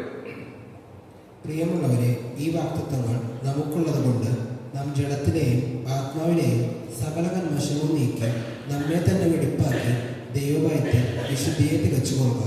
ഈ ഭാഗം വായിക്കുമ്പോ 7:1 വായിക്കുമ്പോ ഇതിന് തൊട്ട് മുമ്പുള്ള ഭാഗങ്ങളൊന്ന് വായിക്കണം. 6 അവസാനത്തെ ഭാഗം. കാരണം അതിന് ശേഷമാണ് ഈ ഭാഗം പറഞ്ഞത്. ഈ വാഗ്ദത്തങ്ങൾ എന്ന് പറഞ്ഞാൽ, ഞാൻ നിങ്ങൾ വിശുദ്ധിയോടെ നിങ്ങളെ തന്നെ സൂക്ഷിക്കുന്നുവെങ്കിൽ, നിങ്ങൾ വേർപെട്ടിരിക്കുന്നുവെങ്കിൽ, നിങ്ങൾ പാപമില്ലാത്തവരായി നിങ്ങളെ തന്നെ സൂക്ഷിക്കുന്നുവെങ്കിൽ, അഥവാ ഇങ്ങനെ പറയാം, നിങ്ങൾ വിശുദ്ധീകരണത്തിൽ ജീവിക്കുന്നുവെങ്കിൽ, അഥവാ വിശുദ്ധിയിൽ ജീവിക്കുന്നുവെങ്കിൽ, ഞാൻ നിങ്ങൾക്ക് ദൈവമായിരിക്കും, ഞാൻ നിങ്ങൾക്ക് അപ്പനായിരിക്കും. ഇതൊക്കെയാണ് അവിടുത്തെ വാഗ്ദത്തങ്ങൾ. എന്നിട്ട് പറയുകയാണ്, ആകയാൽ പ്രിയമുള്ളവരെ, ഈ വാഗ്ദത്തങ്ങൾ നമുക്ക് ഉള്ളത് കൊണ്ട് നാം എന്ത് ചെയ്യണം? ജഡത്തിലെയും ആത്മാവിലെയും സകല കന്മഷവും നീക്കി ദൈവഭയത്തിൽ നമ്മെ തന്നെ വെടിപ്പാക്കി ദൈവഭയത്തിൽ വിശുദ്ധിയെ തികച്ചുകൊള്ളുക. ഇത് ദൈവം ദൈവഭക്തരിൽ നിന്ന് ആഗ്രഹിക്കുന്നുണ്ട്. നമ്മൾ ഇൻ ജനറൽ ആയി കഴിയും. നമ്മൾ ആവശ്യമില്ലാതെ അവിടെ ഇവിടെ പോയി സമയം കളയേണ്ടവരല്ല. പറഞ്ഞു മനസ്സിലായല്ലോ? നമ്മളുടെ ബിസിനസ് ദൈവത്തെ മഹത്വപ്പെടുത്തുക എന്നുള്ളതാണ്. ദൈവസഭയിൽ നമ്മൾ കടന്നു വരുന്നതിന് വേണ്ടിയാണ്. നമ്മൾ എവിടെയായിരുന്നാലും ഈ സ്റ്റാൻഡേർഡിനെ ഒട്ടും കുറയ്ക്കാൻ ഇടയാകരുത്. നമ്മളുടെ വിശുദ്ധിയെ നമ്മൾ സൂക്ഷിക്കണം. നമ്മളുടെ എല്ലാ ക്രിയകളിലും, നമ്മുടെ ചിന്തകൾ, വാക്കുകൾ, പ്രവൃത്തികൾ, കാഴ്ച, കേൾവി, ഈ എല്ലാ തലങ്ങളിലും വിശുദ്ധിക്ക് നിരക്കാത്ത ഒരു കാര്യവും ചെയ്യരുത്. എന്തിനാ ഇത് പറയുന്നത് ചോദിച്ചാൽ, നമ്മൾ വിജയിക്കണമെങ്കിൽ ഇത് കൂടാതെ നമുക്ക് സാധ്യമല്ല. കാരണം കർത്താവ് പറഞ്ഞിട്ടുണ്ട്, ഞാൻ വിശുദ്ധനാകിയാൽ നിങ്ങളും വിശുദ്ധനായിരിക്കും. ദൈവത്തിന്റെ വിശുദ്ധിക്ക് നിരക്കാത്ത പ്രവർത്തികൾ ചെയ്യുന്നവനെ ദൈവത്തിന് ഒരിക്കലും അംഗീകരിക്കാൻ കഴിയില്ല. ദാവീദ് രാജാവിന്റെ കേസ് നമ്മൾ കേട്ടു. ദാവീദ് രാജാവ് പാപം ചെയ്തു, ദൈവത്തിന്റെ വിശുദ്ധിക്ക് കോട്ടം സംഭവിച്ചു. ദൈവം 4 ഇരട്ടി അവന് പകരം കൊടുത്തു. ശൗൽ പാപം ചെയ്തുകൊണ്ടേ ഇരുന്നു. നിങ്ങൾക്കറിയാമല്ലോ, ശൗല് ദാവീദിനോട് അസൂയ, ഒരു കുറ്റമില്ലാത്തവരെ പിടിക്കാൻ പിന്നാലെ നടക്കും. ഓരോ തവണയും പറയും, ഇനി ഞാൻ വരില്ല, അടുത്ത ദിവസം പുള്ളി അത് തന്നെ ചെയ്യും. നിങ്ങളതൊക്കെ ഒന്ന് പഠിച്ചാൽ മതി. പാവം പിടിച്ച കുറെ പുരോഹിതന്മാരെ വെട്ടിക്കൊണ്ടു, 80ഓളം പേര്. താൻ നീക്കിക്കളഞ്ഞ വെളിച്ചപ്പാടന്മാരുടെ പിന്നാലെ പിന്നീട് പോയി. കാഴ്ചയാൽ നടക്കാൻ പിന്നീട് തനിക്കിടയായി. വിശ്വാസത്താലല്ല, യഹോവ നടത്തുന്നതാണ് അവരെ. വിശ്വാസമൊക്കെ വിട്ടു, ഇനി കാഴ്ച, ഞാൻ എന്ത് സംഭവിക്കുന്നതാണ്, അതാണ് ചോദിക്കാൻ പോയത്. സമൂലം തോറ്റ് തുന്നം പാടിയ ഒരു അവസാനമാണ് ശൗലിന് കിട്ടിയത്. എന്താ വിഷയം? വിശുദ്ധീകരണത്തിലേക്ക് തിരിച്ചു വന്നില്ല. ദാവീദ് 4 ഇരട്ടി കുടുംബത്തെ കിട്ടിയെങ്കിലും വിശുദ്ധിയെ പാലിച്ചു. നിങ്ങൾ ശ്രദ്ധിക്കണം. പിന്നെ ഒരിക്കലും അവൻ അന്യായം ചെയ്യാൻ മുതിർന്നില്ല. അവൻ കൊലപാതകം ചെയ്തില്ല, വ്യഭിചാരം ചെയ്തില്ല. പിന്നീട് ദാവീദ് തന്നെ സൂക്ഷിച്ചു. പ്രിയമുള്ളവരെ, വിശുദ്ധീകരണം കൂടാതെ ആരും കർത്താവിനെ കാണുകയില്ല. വിശുദ്ധീകരണം കൂടാതെ ആരും കർത്താവിനെ കാണുകയില്ല. ഞാൻ ആ വാക്യത്തിലേക്ക് പിന്നീട് കടന്നു വരും. അതിനൊന്നും കൂടെ എക്സ്പ്ലെയിൻ ചെയ്യേണ്ടതുണ്ട്, ഞാൻ പിന്നീട് പറയാം. പക്ഷെ ഞാൻ പറയുകയാണ്, നമ്മളെല്ലാവരും ഒരു കാര്യം മറക്കാതെ സൂക്ഷിക്കണം. ഞാൻ വിജയിക്കണമെങ്കിൽ, എന്റെ മിനിസ്ട്രി ദൈവം തന്നിരിക്കുന്നത് വിജയകരമായി പൂർത്തീകരിക്കണമെങ്കിൽ എന്നിൽ അടിസ്ഥാനപരമായി ഉണ്ടായിരിക്കേണ്ട ഒരു ക്വാളിറ്റി വിശുദ്ധീകരണം എന്നുള്ളത് തന്നെയാണ്. ഇക്കാര്യത്തിൽ ഒരു കോംപ്രമൈസ് ചെയ്തിട്ട് എനിക്ക് വിജയിക്കാൻ കഴിയില്ല. ഇന്ന് ഞാൻ ഈ വചനമായി നിങ്ങളുടെ മുമ്പിൽ നിൽക്കുന്നുണ്ട്. ഞാൻ നിൽക്കുന്നുണ്ടെങ്കിൽ അത് വിശുദ്ധിയോടുകൂടെയാണ് ഞാൻ നിൽക്കുന്നത്. എന്റെ വിശുദ്ധിയിൽ ഞാൻ കോംപ്രമൈസ് ചെയ്താൽ ഈ ശുശ്രൂഷയിൽ ദൈവം എന്നെ കൊണ്ടു നടക്കുകയില്ല. അതെന്താ കാരണം? ദൈവത്തിന് കുറെ മിനിസ്റ്റേഴ്സിനല്ലേ ആവശ്യം, പിന്നെയോ ദൈവത്തിന് വേണ്ടത് താൻ വിശുദ്ധനായിരിക്കുന്നത് പോലെ വിശുദ്ധരായിരിക്കുന്നവരെ. അവരെ കൊണ്ട് അതിശയങ്ങളെ ചെയ്യിക്കുവാൻ ദൈവത്തിന് സാധിക്കും. വേണമെങ്കിൽ കഴുതയെ കൊണ്ട് വർത്തമാനം വരെ പറയിപ്പിക്കാൻ കർത്താവിന് കഴിയും. കഴുതയെ കൊണ്ട് വർത്തമാനം പറയിപ്പിക്കാൻ കഴിയുന്ന ദൈവത്തിന് ഏത് വ്യക്തിയെ കൊണ്ട് എന്തും ചെയ്യിക്കാൻ കഴിയുമല്ലോ. ഒന്നുമല്ല പ്രിയമുള്ളവർ, ദൈവത്തിന്റെ നിലവാരത്തിലേക്ക് നമ്മളെ കൊണ്ടുപോകുക എന്നുള്ളതാണ് നമ്മൾ ചെയ്യേണ്ടതായിരിക്കുന്ന കാര്യം. അടുത്ത വാക്യം വായിക്കാം. എബ്രായർ 12:14 ഞാൻ നേരത്തെ വായിച്ചത്. എല്ലാവരോടും സമാധാനം ആചരിച്ച് ശുദ്ധീകരണം പ്രാപിപ്പിൻ. ശുദ്ധീകരണം കൂടാതെ ആരും ദൈവത്തെ, കർത്താവിനെ കാണുകയില്ല. ഈ വാക്യം രണ്ടർത്ഥങ്ങളുണ്ട്. രണ്ടർത്ഥവും ഞാൻ പറയാം. ഒന്നാമത്തെ അർത്ഥം, ഇൻ ഡെയിലി ലൈഫ്, നമ്മുടെ അനുദിന ജീവിതത്തിൽ നമ്മൾ എന്നും ദൈവമുഖം കാണാൻ പോകുന്നവരാ അല്ലേ? പ്രാർത്ഥന എന്ന പ്രവൃത്തിയിലൂടെ ദൈവമുഖം കാണാനുമാണ്, ദൈവത്തിന്റെ മുഖം കാണാനാണ്. ദൈവത്തിന്റെ മുഖം കാണണമെങ്കിൽ ദൈവത്തിനൊരു കണ്ടീഷനുണ്ട്. അതെന്താണ് കണ്ടീഷൻ? ശുദ്ധീകരണം ഉണ്ടായിരിക്കണം. എന്റെ കൈകളിൽ പാപമുണ്ടെങ്കിൽ, ദാവീദ് രാജാവ് പറയുന്നത്, എന്റെ ഹൃദയത്തിൽ ഞാൻ അകൃത്യം കരുതിയിരുന്നുവെങ്കിൽ യഹോവ എന്റെ പ്രാർത്ഥന കേൾക്കുകയില്ല. ഞാൻ കാര്യത്തിൽ ഒരു വിട്ടുവീഴ്ച ദൈവം ചെയ്യില്ല. എന്റെ ജീവിതത്തിൽ വിശുദ്ധി ഇല്ല എങ്കിൽ വെറുതെ ഞാൻ പ്രാർത്ഥിക്കാൻ പോയി സമയം കളയണ്ട. അതെന്താ? ദൈവം കേൾക്കുകയില്ല. ദൈവത്തിന് അതിൽ പ്രസാദവുമില്ല. മറ്റൊരു ഭാഗത്ത് ഇങ്ങനെ എഴുതിയിട്ടുണ്ട്, ദുഷ്ടന്റെ യാഗം യഹോവയ്ക്ക് അത് വെറുപ്പാണ്, മ്ലേച്ഛതയാണ്. പറഞ്ഞ മനസ്സിലായല്ലോ? നമ്മളിൽ അശുദ്ധി വെച്ചിട്ട് നമ്മൾ ദൈവസന്നിധിയിൽ പോയി വലിയ വിശുദ്ധന്മാരാണ് എന്ന് പറഞ്ഞാൽ ദൈവത്തിന് അത് അറപ്പാണ്, മ്ലേച്ഛതയാണ്. അത് ദൈവത്തിന്റെ മുമ്പാകെ അബോമിനേഷൻ. അതുകൊണ്ട് വിശുദ്ധീകരണം കൂടാതെ ആരും പ്രാർത്ഥിക്കാൻ പോയിട്ട് കാര്യമൊന്നും ഇല്ല, കിട്ടില്ല, ഉത്തരം കിട്ടില്ല. ദൈവം മുഖം പോലും നോക്കുകയില്ല. ഇസ്രായേലിന്റെ മധ്യ അശുദ്ധി കണ്ടപ്പോൾ ദൈവം പറഞ്ഞ വാക്ക്, ഞാൻ ഇവരുടെ നടുവിൽ നടക്കുകയില്ല, ഞാൻ ക്ഷണത്തിൽ ഇവരെയൊക്കെ സംഹരിച്ചു കളയും, ഞാൻ യഹോവയാണ്. പിന്നെ നമ്മൾ അറിയുന്നുണ്ട് അതിന്റെ ചരിത്രം. അവരുടെ മധ്യ അടിക്കാൻ ദൈവം വെച്ച ആ കൂടാരം അവിടെ നിന്ന് മാറ്റി പുറത്തു കൊണ്ടുപോയി അടിച്ചു. മോശ അവിടേക്ക് പോകും. ഇവരുടെ മധ്യ ദൈവത്തിന് വസിക്കാൻ പറ്റാതെ, കാരണം ഇവരുടെ അശുദ്ധി നിന്നു. ദൈവം അങ്ങനെയാണ് കേട്ടോ, നമ്മളത് മനസ്സിലാക്കണം. നമ്മൾ എത്ര ധീരഘോരം പ്രാർത്ഥിച്ചാലും ദൈവം ഉത്തരം തരില്ല. ദൈവത്തിന് വേണ്ടത് വിശുദ്ധീകരണമാണ്. ശുദ്ധീകരണം കൂടാതെ ആരും കർത്താവിനെ കാണുകയില്ല. ഇനി മറ്റൊരർത്ഥം കൂടിയുണ്ട്. ആ അർത്ഥം എന്താന്ന് ചോദിച്ചാൽ, ഈ ലോകത്തിൽ നമ്മുടെ ജീവിതം കഴിഞ്ഞ് നമ്മൾ ഇവിടുന്ന് പോയാൽ ഇനി നമ്മൾ കാണാൻ പോകുന്ന ആരെയാണ്? കർത്താവിനെ കാണാൻ പോകും അല്ലേ? നീതിയിൽ ഞാൻ നിന്റെ ആനനെ കാണും. നമ്മൾ നീതിമാന്മാരായ ദൈവസന്നിധിയിൽ നിൽക്കുമ്പോൾ നമ്മൾ കാണാൻ പോകുന്ന ആദ്യമായിട്ട് ഇനി കർത്താവിനെയാണ്. കർത്താവിന്റെ തിരുമുഖ കാണാൻ പോകും. അതിനു മുമ്പ് എന്ത് നടന്നിരിക്കണം? ശുദ്ധീകരണം നടന്നിരിക്കണം. ഞാൻ പറയാം, ഇന്ന് ജീവിതത്തിൽ വിശുദ്ധീകരണം പ്രാപിക്കുന്നതിൽ നമ്മൾ മത്സരം കാണിച്ചാലും ദൈവം നമ്മെ ശുദ്ധീകരിക്കുന്ന ഒരു ദിവസം വരും. ദൈവമക്കളാണ്. അതുകൊണ്ടാണ് പറയുന്നത്, ബാലചിറ്റ മക്കളാണെങ്കിൽ എന്തുണ്ടാവും? ബാലശിക്ഷ ഉണ്ടാകും. ബാലശിക്ഷ എല്ലാവരും പ്രാപിക്കുന്ന ബാലശിക്ഷ നിങ്ങൾക്ക് കിട്ടുന്നില്ല എങ്കിൽ നിങ്ങൾ മക്കളല്ല, പിന്നെയോ കവലടയന്മാർ അഥവാ ജാരസന്തതികളാണ് എന്നാണ് ദൈവം പറയുന്നത്. എന്ന് പറഞ്ഞാൽ അതിന്റെ അർത്ഥം നമ്മളിൽ ബാലശിക്ഷ ദൈവം ചെയ്യും. എന്തിനു വേണ്ടിയ ബാലശിക്ഷ? ശുദ്ധീകരണത്തിന്. മരണക്കിടക്ക എന്ന് പറഞ്ഞൊരു കിടക്കയുണ്ട്, മരണക്കിടക്ക. ഈ മരണക്കിടക്ക എന്നെ സംബന്ധിച്ചിടത്തോളം ഒരു ഗേറ്റാണ്, ഗേറ്റ്. ആ ഗേറ്റ് കടന്നു പോകണമെങ്കിൽ ദൈവത്തിന്റെ ശുദ്ധീകരണം നമ്മൾ പ്രാപിച്ചാൽ മാത്രമേ ദൈവം ഇവിടെ നിന്ന് കടത്തിവിടുള്ളൂ. ഞാനത് ഊഹിക്കുകയല്ല. 1 കൊരിന്ത്യർ 11 എടുത്ത് വായിച്ചാൽ മനസ്സിലാവും. നാം ലോകത്തോടു കൂടെ ശിക്ഷാവിധിയിൽ ഏർപ്പെടാതിരിക്കേണ്ടതിന് ദൈവം നമ്മെ ഇവിടെ വെച്ച് ബാലശിക്ഷ കഴിക്കും, ഇവിടെ വെച്ച്. കാരണം നമുക്ക് ഇനി ഒരു ന്യായവിധിയില്ല. പറഞ്ഞ മനസ്സിലായല്ലോ? ഇവിടെ വെച്ച് തീർക്കും കണക്കുകളൊക്കെ. അതുകൊണ്ടാണ് ചിലരുടെ മരണം നീണ്ടു നീണ്ട് പോയിക്കൊണ്ടിരിക്കും. എന്നാൽ ഞാൻ പറയാം, ഭക്തന്മാരുടെ മരണം അത് വളരെ ദീർഘമല്ല, ഹ്രസ്വമായി. യാക്കോബിന്റെ ജീവിതം ഞാൻ എപ്പോഴും പറയാറുള്ള ഒരു കാര്യം, യാക്കോബ് മരിച്ച പോലെ മരിക്കണം. യാക്കോബിന്റെ മരണത്തെ കുറിച്ച് നമ്മൾ കാണുന്നത് വളരെ രസമാണ്.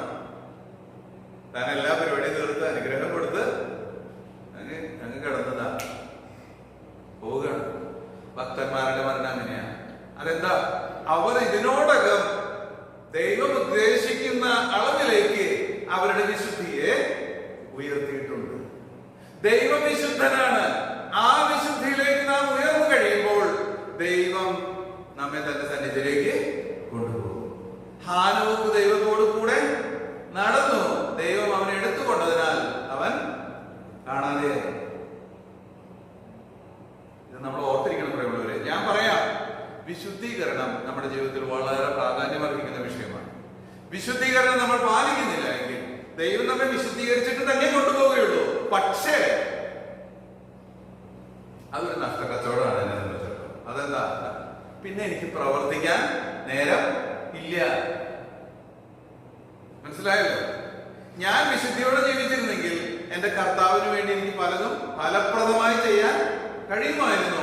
പക്ഷെ ഞാൻ വിശുദ്ധി പാലിക്കാൻ തരുന്നത് കൊണ്ട് എന്റെ പ്രവൃത്തികൾ ദൈവസന്നിധിയിൽ കുറവുള്ളത് ആയി. ദൈവം എന്നെ വിശദീകരിക്കും, പക്ഷെ എനിക്ക് പ്രവർത്തിക്കാൻ നേരമില്ല. ഇങ്ങനെ ഒരു ദുർഭാഗ്യം നമ്മുടെ ഇടയിൽ ഉണ്ടാകാതിരിക്കട്ടെ. വിശുദ്ധി പാലിക്കുക എന്നാണ് ദൈവം പറയുന്നത്. അതുകൊണ്ടാണ് ദൈവത്തിൽ എഴുതിയിരിക്കുന്നത്, ശുദ്ധീകരണം കൂടാതെ ആരും കർത്താവിനെ കാണുകയില്ല, ആരും കാണില്ല. ദൈവം നമ്മെ സഹായിക്കട്ടെ. ഒരു വാക്യം കൂടെ വായിച്ച് നമുക്ക് നിർത്താം. ഈ ഭാഗം യാക്കോബ് 1:27. യാക്കോബ് 1:27. പിതാവായ ദൈവത്തിന്റെ മുമ്പാകെ ശുദ്ധവും നിർമ്മലവുമായുള്ള ഭക്തിയോ അനാഥരെയും വിധവമാരെയും അവരുടെ സങ്കടത്തിൽ ചെന്ന് കാണുന്നതും ലോകത്താലുള്ള കളങ്കം പറ്റാതെ വണ്ണം തന്നെത്താൻ കാത്തുകൊള്ളുന്നതും ആകുന്നു. ശ്രദ്ധിക്കേണ്ട പദം തന്നെത്താൻ കാത്തുകൊള്ളുന്നതും ആകുന്നു. എന്തിൽ നിന്ന്? ലോകത്താലുള്ള കളങ്കം പറ്റാതെ വണ്ണം. അതാണ് ഞാൻ മുമ്പേ പറഞ്ഞത്. നമ്മൾ നടക്കുന്ന ഈ ലോകം ചെളിയുള്ള ലോകമാണ്. നമുക്ക് ഈ ചെളിയുള്ള സമയത്ത് മഴ പെയ്ത് കിടക്കുന്ന നമ്മൾ റോഡിൽ കൂടെ നടക്കുന്ന എക്സ്ട്രാ വിജിലന്റ് ആയിരിക്കും, അല്ലേ? അതെന്താ? വെള്ളം തെളിക്കാനായിട്ട് സാധ്യതയുണ്ട്. വണ്ടികൾ വന്നാൽ നടക്കുമ്പോഴും ഒക്കെ ഈ ചെളി തെറിച്ച് വീഴാനായിട്ട് സാധ്യതയുണ്ട്. നമ്മൾ വളരെ കെയർഫുള്ളാണ്. ഈ കെയർ നമ്മുടെ ശരീരത്തോടുള്ള ബന്ധത്തിൽ നമുക്കുണ്ട്, ഡ്രസ്സിനോടുള്ള ബന്ധത്തിൽ നമുക്കുണ്ട്. പക്ഷെ നമ്മുടെ ഉള്ളിലെ മനുഷ്യനോടുള്ള ബന്ധത്തിൽ നമുക്ക് ഉണ്ടോ? ഇതാണ് നമ്മൾ ശ്രദ്ധിക്കുന്നത്. പുറത്തുള്ള ചെളി ഒരു നല്ല കുളി പാസാക്കിയ തീർന്നു പൊക്കോളും. ഡ്രസ്സിൽ പറ്റുന്ന ചെളി കാലമിട്ട് അലക്കി കഴിഞ്ഞാൽ തീരാത്ത ഒരു ചെളിയും ഇല്ല. പക്ഷേ ഹൃദയത്തിൽ ഉള്ളിലെ വ്യക്തിയിൽ സംഭവിക്കുന്ന ചെളി അത് ഇതുകൊണ്ടൊന്നും കഴുകിക്കളയാൻ പറ്റില്ല. വളരെ സൂക്ഷിക്കണം പ്രിയമുള്ളവരെ. ഹൃദയത്തെ കാത്തുകൊള്ളണം. ഹൃദയത്തെ കാത്തുകൊള്ളണം. Guard your heart. നമ്മുടെ ഉള്ളിലെ മനുഷ്യനെയാണ് നമ്മൾ യഥാർത്ഥത്തിൽ സംരക്ഷിക്കേണ്ടത്. ലോകത്താലുള്ള കളങ്കം പറ്റാതെ വണ്ണം തന്നെത്താൻ കാത്തുകൊള്ളണം. അതാണ് ദൈവസന്നിധിയിൽ നിർമ്മലമായ ഭക്തി. ഇങ്ങനെയാണ് ഇവിടെ പറയുന്നത്. പിതാവായ ദൈവത്തിന്റെ മുൻപാകെ ശുദ്ധവും നിർമ്മലവുമായുള്ള ഭക്തിയോ? ഒന്ന്, അനാഥരെയും വിധവമാരെയും അവരുടെ സങ്കടത്തിൽ ചെന്ന് കാണുന്നത്. രണ്ട്, ലോകത്താലുള്ള കളങ്കം പറ്റാതെ വണ്ണം തന്നെത്താൻ കാത്തു. ഒന്ന് പ്രവൃത്തി, ഒന്ന് രഹസ്യത്തിലുള്ള പ്രവൃത്തി, ഒന്ന് പരസ്യത്തിലുള്ള പ്രവൃത്തി. ഇത് രണ്ടും വേണം നമുക്ക്. നമ്മെ തന്നെ കാത്തുകൊള്ളണം. ഇതാണ് നമ്മൾ അവിടെ നിന്ന് നമുക്ക് ലഭിക്കുന്നതായ ഉപദേശം. അതുകൊണ്ട് നമ്മൾ നമ്മുടെ വ്യക്തി ജീവിതത്തിൽ നമ്മുടെ ജഡത്തിൽ പോരാടുന്ന എല്ലാ പോരാട്ടങ്ങളെയും ദൈവം മുൻപാകെ സമർപ്പിച്ച് ദൈവത്തോട് ക്ഷമ ചോദിച്ച് വിശുദ്ധിയോടുകൂടെ ജീവിക്കുക. ഒരു ചിന്ത പോലും നമ്മുടെ ഹൃദയത്തിലേക്ക് കടന്നു വരാതിരിക്കാൻ നമ്മൾ സൂക്ഷിക്കുക. ചിന്തകൾ വരില്ല എന്നല്ല, വരും. ഉടനെ നമ്മൾ എന്ത് ചെയ്യണം? കർത്താവായ യേശു ക്രിസ്തുവിന്റെ നാമത്തിൽ അതിനെ ശാസിക്കണം. എഫേസ്യ ലേഖനത്തിൽ അങ്ങനെ എഴുതിയിട്ടുണ്ട്, ഇരുട്ടിന്റെ നിഷ്ഫല പ്രവൃത്തികൾക്ക് കൂട്ടാളികളാകരുത്, അവയെ ശാസിക്കത്ര വേണ്ടത്. അവയെ ശാസിക്കണം. Get away from me. You have no share in me. അത് നമ്മൾ പറയണം, ശാസിക്കണം, അവയെ അകറ്റണം. കർത്താവ് യേശു ക്രിസ്തുവിന്റെ നാമത്തിൽ അവ നീങ്ങിപ്പോകും. അങ്ങനെ നമ്മെ തന്നെ സൂക്ഷിക്കണം. നിഷ്ഫല പ്രവൃത്തികൾ, ആ ചിന്തകൾ നമ്മളിലേക്ക് കടന്നു വരും. പിശാച് നമ്മളെ നന്നായി അറിയുന്നുണ്ട്, അവനതൊക്കെ കൊണ്ടുവരും. പക്ഷേ നമ്മളെ ശാസിച്ച് നീക്കിക്കളയണം. അപ്പോൾ നമ്മൾ കൂടുതൽ കരുത്ത് ഉള്ളവരായി തീരും, നിശ്ചയമുള്ളവരായി തീരും. അടുത്ത തവണ ഇതേ കാര്യം കൊണ്ട് വരുമ്പോഴേക്കും നമ്മള് വിജിലന്റ് ആയിരിക്കും. ഇങ്ങനെയാണ് നമ്മുടെ ഹൃദയങ്ങളെ നാം കാത്തുകൊള്ളേണ്ടത്. ഇന്ദ്രിയ ജയം എന്ന് പറയുന്ന ഒരു കാര്യമുണ്ട്. ഇന്ദ്രിയ ജയം ഒരു ഗിഫ്റ്റാണ്. പക്ഷെ ഇന്ദ്രിയ ജയം പരിശുദ്ധാത്മാവിന്റെ ഫലവും കൂടെ ആണ്, അല്ലേ? സ്നേഹം, സന്തോഷം, സമാധാനം, ദീർഘക്ഷമ, ദയ, പരോപകാരം, വിശ്വസ്തത, സൗമ്യത. ഇന്ദ്രിയ ജയം, ഇന്ദ്രിയ ജയം പരിശുദ്ധാത്മാവുള്ള എല്ലാവർക്കും ഉണ്ട്. ഞാൻ ആരെങ്കിലും പറയാണ് സഹോദരൻ എന്റെ ബലഹീനത കൊണ്ടാണ്, no. The answer is no. നിന്റെ ബലഹീനതയൊന്നുമല്ല നീ എന്തെങ്കിലും അശ്ലീലമായ കാര്യങ്ങൾ കാണുന്നതോ ചിന്തിക്കുന്നതോ. നീ പരിശുദ്ധാത്മാവിന് കീഴ്പ്പെടുന്നില്ല എന്നുള്ളതാണ് നിന്റെ പ്രശ്നം. കാരണം പരിശുദ്ധാത്മാവുള്ള എല്ലാവർക്കും എന്തുണ്ട്? ഇന്ദ്രിയ ജയമുണ്ട്. നീ അത് എക്സർസൈസ് ചെയ്യണം. പ്രത്യേകിച്ച് ഞാൻ യൗവനക്കാരോട് പറയാം, ജഡത്തിന്റെ മോഹങ്ങളെ ഇന്ദ്രിയ ജയത്താലല്ലാതെ തോൽപ്പിക്കാൻ സാധ്യമല്ല. നിങ്ങൾ അതിനുവേണ്ടി പ്രാർത്ഥിക്കണം. ദൈവമേ, നിന്റെ പരിശുദ്ധാത്മാവിനാൽ എന്നിൽ ഇന്ദ്രിയ ജയം നീ ശക്തമാക്കി തരണം. എന്റെ ഇന്ദ്രിയത്തെ ജയിക്കുവാൻ, എന്റെ ചിന്തകളെ കൺട്രോൾ ചെയ്യുവാൻ, എന്റെ ശരീരത്തെ കൺട്രോൾ ചെയ്യുവാൻ എനിക്ക് ശക്തി തരണമേ എന്ന് നിങ്ങൾ പ്രാർത്ഥിക്കുമ്പോൾ ദൈവം തന്നോട് യാചിക്കുന്ന ഏവർക്കും തന്റെ പരിശുദ്ധാത്മാവിനെ അധികമായി കൊടുക്കും, അധികമായി കൊടുക്കും. ദൈവത്തിന്റെ പ്രോമിസ് ആണത്. നടക്കും. അത് എനിക്ക് നടക്കുമെങ്കിൽ നിങ്ങൾക്കും നടക്കും. ദൈവം നമ്മെ സഹായിക്കട്ടെ. അടുത്ത പോയിന്റിലേക്ക് കിടക്കാം. നീതി.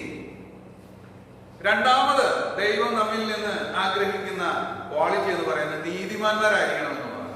നീതി എന്ന വാക്കിന് ഇംഗ്ലീഷിലുള്ള റൈച്ചസ്നെസ് എന്നാണ്. റൈച്ചസ്നെസ്, വാട്ട് ഈസ് റൈറ്റ്, അതിൽ തന്നെ വ്യക്തമാണ്. എന്താണ് നീതി, എന്താണ് റൈറ്റ് എന്ന് കാണുക. What is right. എന്നിട്ട് എന്ത് ചെയ്യണം? അത് മനഃപൂർവമായിട്ട് വിൽഫുള്ളി നമ്മളത് ചെയ്യുക, സത്യസന്ധമായി ചെയ്യുക, സിൻസിയർലി. മൂന്നാമത് സമയബന്ധിതമായി ചെയ്യുക. മൂന്ന് കാര്യങ്ങളാണ് നീതി ചെയ്യുവാൻ. റൈറ്റ് ആയിട്ടുള്ള കാര്യം ഐഡന്റിഫൈ ചെയ്യണം, മനഃപൂർവമായി ചെയ്യണം, സത്യസന്ധമായി ചെയ്യണം, ടൈംലി സമയബന്ധിതമായി ചെയ്യണം. ഒരു എക്സാമ്പിൾ, യാക്കോബിന്റെ ലേഖനത്തിൽ ഇങ്ങനെ എഴുതിയിട്ടുണ്ട്, നിങ്ങളുടെ മധ്യ ഒരു സഹോദരനോ സഹോദരിയോ അഹോവൃത്തിക്ക് വകയില്ലാതിരിക്കുക. നിങ്ങൾ അവരോട് പോയി തീ കായുക, ഭക്ഷണത്തിന് എന്തെങ്കിലുമൊക്കെ കഴിക്കുക എന്ന് പറയുന്നതല്ലാതെ അവരുടെ നഗ്നത തീർക്കാനോ അവർക്ക് വിശപ്പ് മാറ്റാനോ നീ ഒന്നും കൊടുക്കുന്നില്ല എങ്കിൽ നിന്റെ വിശ്വാസം ചത്ത വിശ്വാസമാണ്. നമുക്ക് ഇന്ന് വളരെ ക്ലിയർ ആണ് മെസ്സേജ്. എന്താണ് മെസ്സേജ്? അങ്ങനെ ഒരാൾ നമ്മുടെ മധ്യ ഉണ്ടെങ്കിൽ എന്ത് ചെയ്യണം? ഞാൻ അവർക്ക് ഉടുക്കാൻ കൊടുക്കണം, അവർക്ക് തിന്നാൻ കൊടുക്കണം. അതാണ് റൈറ്റ്. ഞാൻ പറഞ്ഞത് മനസ്സിലായല്ലോ? What is right? Feed them, cloth them. That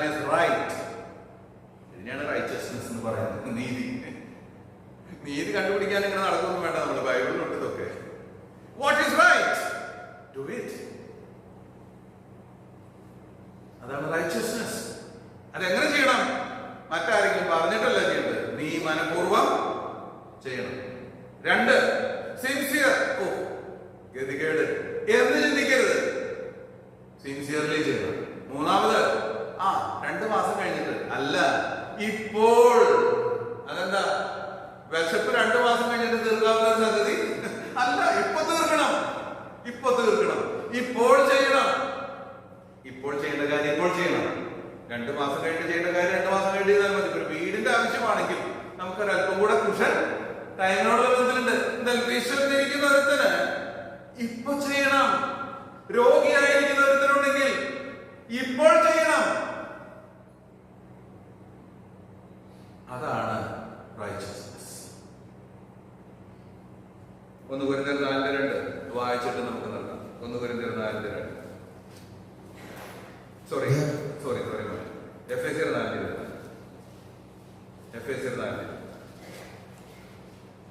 പൂർണ്ണവിനയത്തോടും സൗമ്യതയോടും ദീർഘക്ഷമയോടും കൂടി നടക്കുകയും സ്നേഹത്തിൽ അന്യോന്യം പൊറുക്കുകയും ആത്മാവിന്റെ ഐക്യത സമാധാന ബന്ധത്തിൽ കാപ്പാൻ ശ്രമിക്കുകയും ചെയ്യും.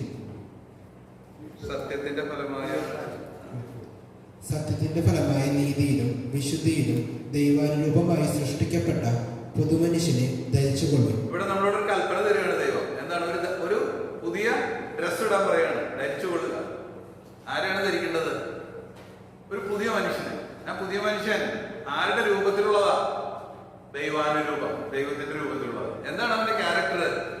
വിശുദ്ധിയിലും നീതിയിലും. ദൈവമക്കൾ അടിസ്ഥാനപരമായി വളർന്നു വരേണ്ട മേഖലകളാണ് ഇത് 2. നമ്മൾ വിശുദ്ധിയുള്ളവരായിരിക്കണം 100%. ഇത് വളരെ എംഫസൈസ് ചെയ്ത് പഠിപ്പിക്കണം പ്രിയമുള്ളവരെ. കാരണം എന്താണെന്ന് വെച്ചാൽ ഈ കാലഘട്ടം അഴുക്കുള്ള കാലഘട്ടമാണ്. എന്തുകൊണ്ടാണ് ദൈവസഭകൾ ആത്മീക ഉഷ്ണമില്ലാത്തവരായിരിക്കുന്നത് എന്ന് ചോദിച്ചാൽ അതിന്റെ കാരണം ഇതാണ്. രഹസ്യ ജീവിതത്തിൽ വിശുദ്ധി കുറഞ്ഞുപോയി. പ്രായോഗിക ജീവിതത്തിൽ നീതി കുറഞ്ഞുപോയി. നീതിയും വിശുദ്ധിയും ഇല്ലെങ്കിൽ ദൈവാനുരൂപമായി സൃഷ്ടിക്കപ്പെട്ട മനുഷ്യനെ പിന്നെ കാണില്ല. We see a lot of believers, but we don't see a lot of godly people. അനേക വിശ്വാസികളെ കാണുന്നുണ്ട്, പക്ഷെ ദൈവഭക്തന്മാർ കാര്യമായിട്ടില്ല. എന്താ കാരണം എന്നറിയോ? ഫൗണ്ടേഷൻസ് തെറ്റിപ്പോയി. അങ്ങനെ തന്നെയാ ബൈബിളിൽ പറയുന്നത്. അടിസ്ഥാനങ്ങൾ ഇളകിപ്പോയാൽ നീതിമാൻ എന്ത് ചെയ്യും? അടിസ്ഥാനങ്ങൾ ഇളകി കിടക്കുക. ഈ മേഖലയിൽ നാം ഇംപ്രൂവ് ചെയ്തേ മതിയാകുള്ളൂ. അടുത്ത ആഴ്ച നമുക്ക് കണ്ടിന്യൂ ചെയ്യാം. വിശുദ്ധി, നീതി, വിശ്വസ്തത, ഇത് 3 ഒരു ദൈവഭക്തനിൽ പ്രകടമായി കാണാം. അത് കണ്ടില്ല എങ്കിൽ സസ്റ്റൈനബിൾ ആയിട്ടുള്ള നിലനിൽക്കുന്ന മിനിസ്ട്രി കണ്ടിന്യൂ ചെയ്യാൻ നമ്മളെ കൊണ്ട് കഴിയുകയില്ല. ദൈവത്തിന്റെ മുമ്പാകെ, മനുഷ്യരുടെ മുമ്പാകെ എന്തെങ്കിലുമൊക്കെ നമുക്ക് ചെയ്യാം. ദൈവത്തിന്റെ മുമ്പാകെ അതുകൊണ്ട് ഫലമൊന്നും. ദൈവം നമ്മെ സഹായിക്കട്ടെ. ദൈവത്തിന്റെ പരിശുദ്ധ നാമം എന്നും വാഴ്ത്തട്ടെ.